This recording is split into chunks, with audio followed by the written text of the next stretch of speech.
Baik, selamat pagi Pak dosen dan teman-teman sekalian. Perkenalkan, nama saya Yuliana Ratnadiman, NIM 1803030016. Kelas A, semester 6, jurusan Sosiologi, Fakultas Ilmu Sosial dan Ilmu Politik, Universitas Nusa Tenggara Kupang. Baik, di sini saya akan review buku keempat, Sosiologi Politik, judulnya Seri Penelitian IMISCO. Baik, saya langsung saja jelaskan seri penelitian IMISCO. Seri ini adalah seri buku resmi IMISCO, jaringan keunggulan terbesar tentang imigrasi dan keragaman di dunia. Ini terdiri dari publikasi yang hadir, penelitian empiris, dan teoritis tentang berbagai aspek migrasi internasional. Semua penulisnya adalah spesialis, dan publikasi merupakan sumber informasi yang kaya peneliti dan orang lain yang terlibat dalam studi migrasi internasional. Serial ini diterbitkan di bawah pengawasan editorial dari IMISCO Editorial Komite yang beranggotakan para sarjana terkemuka dari seluruh Eropa.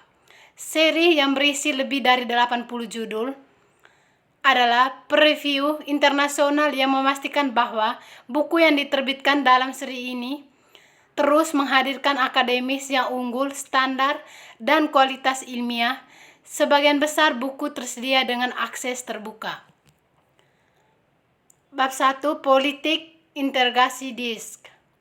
Kebijakan publik selalu memperhatikan integrasi migran dan non-migran lainnya, serta masyarakat secara keseluruhan.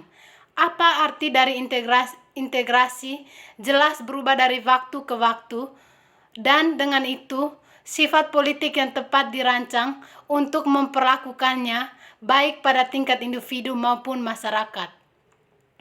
Meskipun ini pergeseran landasan konseptual, sesuatu yang disebut integrasi telah menjadi resmi tujuan kebijakan selama 50 tahun terakhir atau lebih. Di negara demokrasi liberal, sejauh integrasi pendatang baru prihatin, konsensus liberal ini mulai berubah berapa tahun terakhir. Integrasi digunakan jauh lebih secara instrumental hari ini sebagai suatu ketetapan dan seperangkat persyaratan yang dapat diukur untuk pencapaian hak-hak tertentu termasuk kewarganegaraan. Sementara beberapa migran selalu dikecualikan dari kebijakan integrasi sekarang juga dapat melihat peningkatan yang signifikan dalam penciptaan penghalang untuk kesetaraan mereka, partisipasi dalam sistem sosial. Dalam beberapa kasus, hal ini bahkan mempengaruhi warga negara baik diidentifikasi dengan migran yang menjadi sasaran khusus lainnya, termasuk kulit hitam dan kelompok minoritas etnis dan minoritas nasional atau yang kembali ke negara mereka sendiri mencoba asal setelah tinggal di luar negeri. Populisme anti-imigran tersebar luas yang memprovokasi perkembangan ini dimulai sebelum 2014 tetapi menjadi lebih pro diumumkan sejak 2015 dan 2016. Ketegangan yang dibuat oleh perubahan ini tertahan oleh penarikan progresif pemerintah dari dukungan praktis untuk integrasi selama dekade terakhir atau lebih, dan peningkatan yang sesuai dalam peran kekuatan pasar dan sektor sukarela. Kami memahami integrasi sebagai sekumpulan asumsi, praktik, kebijakan normatif, dan wacana yang selalu tertanam dalam konteks tertentu dan diarahkan pada per kelompok atau kategori orang tertentu. Integrasi bukanlah tujuan kebijakan universal di Uni Eropa atau negara anggotanya, khususnya bagi para migran yang tidak pasti atau status sementara, termasuk yang di sistem suaka. Konteks dan perkeinginan yang diterima bergantung pada bagaimana mereka dikategorikan menurut negara tempat mereka tinggal. Di satu sisi ekstrim, beberapa migran diwajibkan untuk memenuhi kriteria tertentu yang terkait dengan integrasi untuk membaharui visi mereka, bersatu kembali dengan keluarga mereka atau akhirnya dinaturalisasi. 1. Menempatkan disintegrasi dalam sastra yang ada. Konsep integrasi kami tumpang tindih dengan berbeda dari 3 yang terkait kerangka analisis yang kami bangun dan kontribusikan pada stratifikasi sipil, inklusion, dan kewarganegaraan kritis. Kami mempertimbangkan secara bergantian sipil stratification menyoroti berbagai status yang mungkin ditempati oleh orang yang lahir di luar negeri, mulai dari warga negara penuh hingga migran tidak berdokumen. Dengan ucapan kepada Inggris, Lydia Morris telah mengidentifikasi 25 paket hak dan pembatasan yang berbeda, masing-masing terkait dengan status hukum yang berbeda. Dia tidak memasukkan dokumen migran yang tetap mempertahankan beberapa hak fundamental. Menurut Morris, stratifikasi memungkinkan untuk pengelolaan kontradiksi yang muncul tak terhindarkan dari kebijakan pemerintah. Seperti banyak kontribusi untuk pertunjukan volume ini, juga politik disintegrasi biasanya ditujukan untuk mengkonsolidasikan konflik antar tujuan kebijakan yang berada atau antara wacana resmi dan praktik aktual.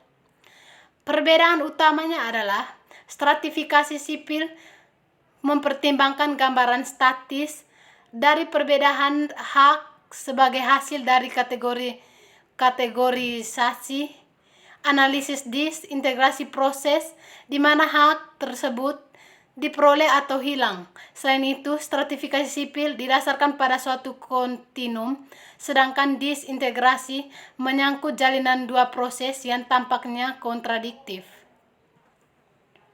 3. Kontribusi utama volume. Secara keseluruhan, buku ini dengan demikian secara eksplisit menganalisa berbagai aspek politik disintegrasi, tren jangka panjang yang menghasilkannya, dan kemungkinan implikasi masa depan mereka. Dengan demikian, ini memberikan 3 kontribusi penting untuk literatur yang dibahas di atas.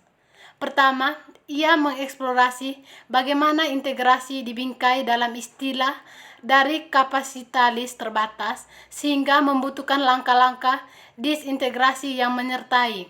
Kedua, itu menyoroti bagaimana individu terlibat dalam tindakan langkah-langkah disintegrasi menjadi aktivisme migran dan menunjukkan bahwa disintegrasi beberapa adalah secara inheren terkait dengan disintegrasi masyarakat secara keseluruhan.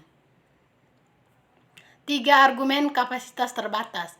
Beberapa kontribusi dalam buku ini menunjukkan integrasi kebijakan dan wacana sering dibangun dengan asumsi bahwa tidak semua orang dapat terintegrasi karena sumber daya, fasilitas, atau penerimaan publik yang diperlukan untuk integrasi pendatang baru. Dengan kata lain, keberhasilan integrasi terkait untuk disintegrasi orang lain. Argumen kapasitas terbatas bertumpu pada gagasan tentang masyarakat sebagai wadah atau ruang terbatas dan tentang kepemilikan.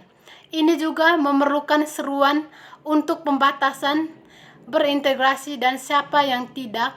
Dengan latar belakang kapasitas integrasi yang seharusnya terbatas, keputusan pembuat tertarik dalam memilih hanya orang-orang itu untuk jalur integrasi siapa yang kemungkinan besar akan tinggal. Dalam volume ini, siapa yang benar-benar membutuhkannya. Tepatnya karena negara menciptakan kemungkinan bagi imigran dengan tempat tinggal yang tidak aman, status dance untuk membuktikan kelayakan mereka, mencoba untuk mencegah imigran dari menjadi terlalu terintegrasi atau terlalu layak. Dengan demikian, mengimplementasikan sebagai tindakan disintegrasi. Ini mungkin tindakan umum seperti penegakan kontrol perbatasan internal. Untuk contoh menunjukkan bagaimana tindakan diambil untuk memberikan akses ke lembaga kesejahteraan, resolusi lebih sulit bagi migran tidak berdokumen. Kriteria seleksi tersebut adalah, namun tidak hanya sulit untuk diterapkan, tetapi juga kontradiktif dalam dirinya. Grace Marcelena telah diamati dengan berkenaan dengan kerangka kelayakan yang dimobilisasi dalam negosiasi legalitas migran juga berlaku untuk negosiasi disintegrasi, dicirikan oleh 7 ketegangan eral, misalnya antara klaim berdasarkan kerentanan versus kinerja sipil, klaim universal yang versus khusus, dan kelayakan ekonomi versus budaya. Sedangkan di definisi berdasarkan kerangka kelayakan tidak sesuai dengan hukum status, ini dapat mempengaruhi baik praktik informal dan formal disintegrasi. Misalnya, Sophie Hinger menunjukkan pada volume ini bahwa pelamar suaka Jerman, meskipun merek Mali berbagai status hukum yang sama, semakin dibedakan pada saat kedatangan dan pendaftaran sesuai dengan kebutuhan mereka akan perlindungan. Seleksi awal ini kemudian diterjemahkan menjadi akses diferensial ke berbagai sistem sosial. Sekian dan terima kasih.